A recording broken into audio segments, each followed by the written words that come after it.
I'd now like to ask Andrea Gaynor to speak about community-led land management practices, and she'll be joined by her co-authors, Danielle, Brady and Keith Bradby.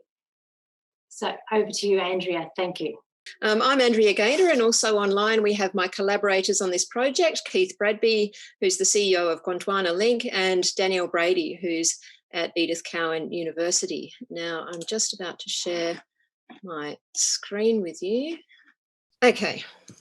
Yes, good. We acknowledge that we live on and work on Noongar Budja, and that the Noongar people, the traditional custodians of the land, were the first land managers, and they continue to practice their traditions. And we also pay our respects to their elders past, present and emerging.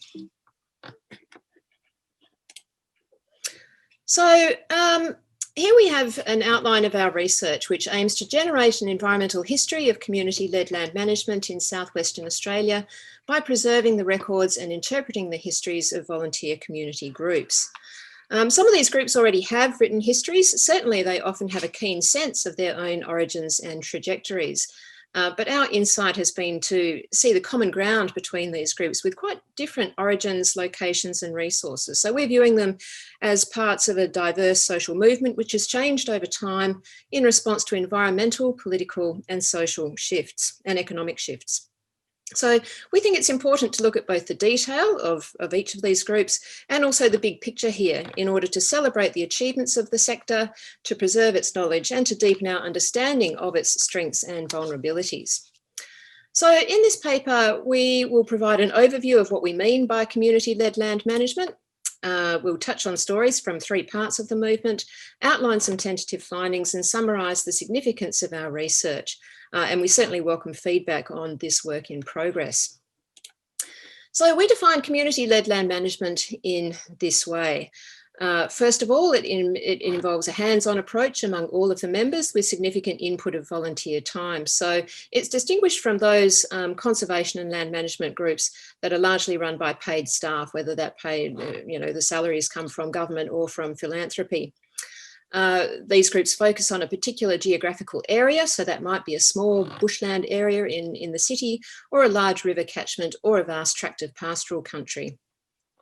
They're also characterised by a cooperative approach to working together that contrasts with the more hierarchical approach that government-led initiatives tend to embody. So these groups might work in cooperative or partnership arrangements with government, and they might receive some government funding, but they retain autonomy. They're not directed by government.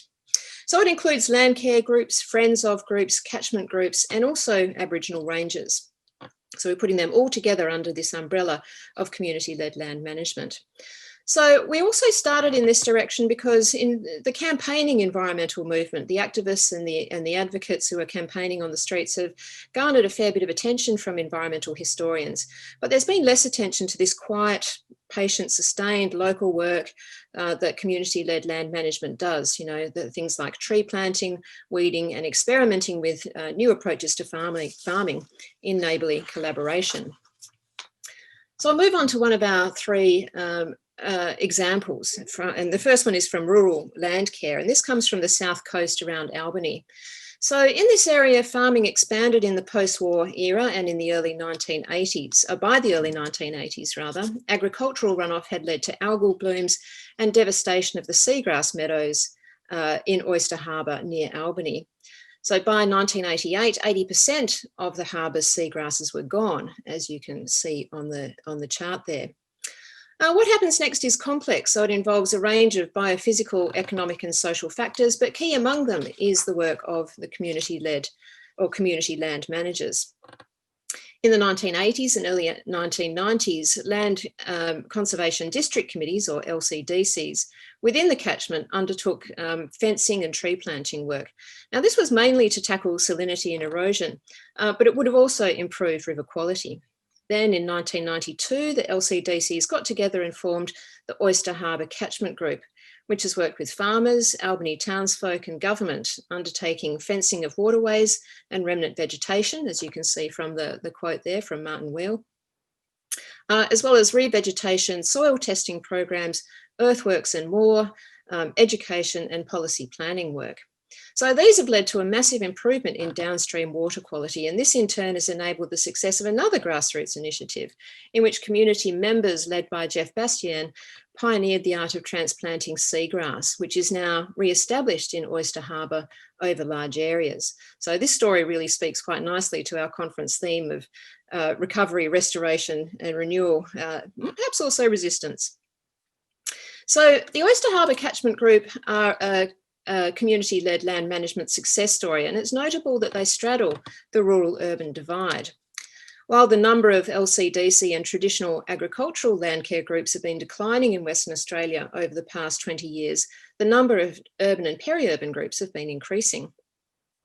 So several of these urban organisations started as advocacy groups defending local wild places against development. The Bassendean Preservation Group, for example, was founded in opposition to a proposal for a canal development on the Ashfield Flats. Their campaign successful, they went on to re-vegetate the area, and it's an absolutely fascinating story. The first 3 years, they did a lot of tree planting. Each year it got wiped out by wildfire, but they collaborated with local government, found a solution, and they're still going. So new groups are still forming, often for the purpose of management or care, rather than arising from a fight for protection.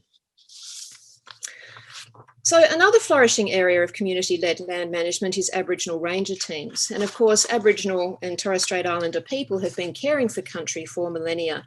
But in recent years, return to country or security of staying on country has been facilitated by land rights and also by the federal Indigenous Protected Area program, under which Indigenous communities can dedicate their land as areas for conservation and in return receive funding to support their management of that land, for example, through ranger programs. So IPAs came out of the development of a national reserve system federally for conservation in the 1990s. And the first IPA was established in South Australia in 1997. So this aspect or element of community-led land management has a history that is both very old and very recent. So an example is the Naju people in southern WA who were granted native title over an extensive area in 2014, and this was extended in 2017. And after an initial 5-year capacity building period where Gondwana Link provided funding, administration and mentoring, the Naju Conservation Aboriginal Corporation began operating its ranger program in 2017, and they're doing absolutely amazing work on country. And 4.4 million hectares of Naju country formally became an IPA just last week. So as we see in the quote there from Les Schultz, a key point of this kind of community-led work is that it tackles local environmental management while also caring for the health of the community. And this linkage between community health and land management is an aspect of all community-led land management groups and their work, we think, but it's especially significant in Indigenous communities. So in spite of the many time and financial pressures, all of these groups continue to do important work maintaining biodiversity and ecological function. They also hold a great deal of knowledge about their local patches and provide a means of connecting people within local communities and local communities with local nature. So our project is preserving the stories of individual groups and connecting them with the larger story of community-led land management. Now, given the significance of the sector, we need to understand how it's changed over time. And as I've already mentioned, some parts have declined while others have increased, and we're beginning to form explanations for these shifts. For example, while the decline of rural groups is possibly partly due to rural population decline, we're also investigating changes to funding and administrative structures as contributing factors. Now, a crucial area of this history is the relationship between community groups and government over time. And of course, the interest in this area extends well beyond community-led land management. For example, early rural land care in WA was very much a community government partnership, with government being an active player. After the end of the decade of land care, however, there was a withdrawal of state funding and an increase in bureaucratised and prescriptive federal funding, in response to which state government withdrew further. So groups who began under the old regime of collaboration and resourcing rather than contracting often struggled as state and federal governments changed their priorities, their expectations and their processes. And we think there are doubtless lessons in here for Indigenous Ranger teams who are working under the more recently established IPA program. Then there's the role of neoliberalism in shaping the sector, and we've spent a fair bit of time scratching our heads about this. So in a context of broadly neoliberal policy, have governments seen community-led land management as a way of cheaply subcontracting environmental remediation services essential to maintain agricultural productivity and urban property values? Did some farmers see community-led land management as a means of retaining some power over remediation in their surrounds and forestalling government regulation due to market failure? So we have some suspicions on these questions, but we're not certain at this stage and look forward to collecting more evidence so we can provide some definitive answers.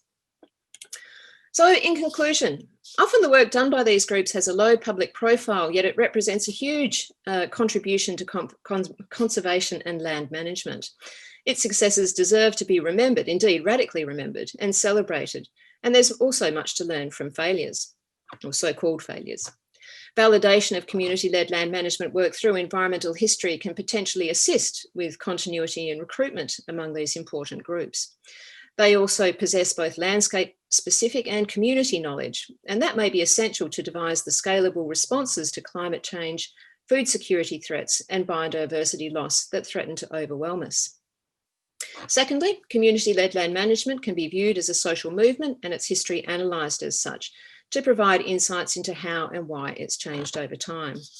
And finally, something we haven't had an opportunity to discuss in such a short time, but due to their non-institutional origins and continued local operation, many groups' records are poorly stored and their history and knowledge risks being lost. Preservation and digitisation of the archives of these groups, some of whom have ageing memberships, is an urgent task, and we're investigating how to establish linked digital archives, which could allow understandings from geographically distant groups to be shared among one another, as well as preserved for both those groups and for researchers. Thank you very much for listening.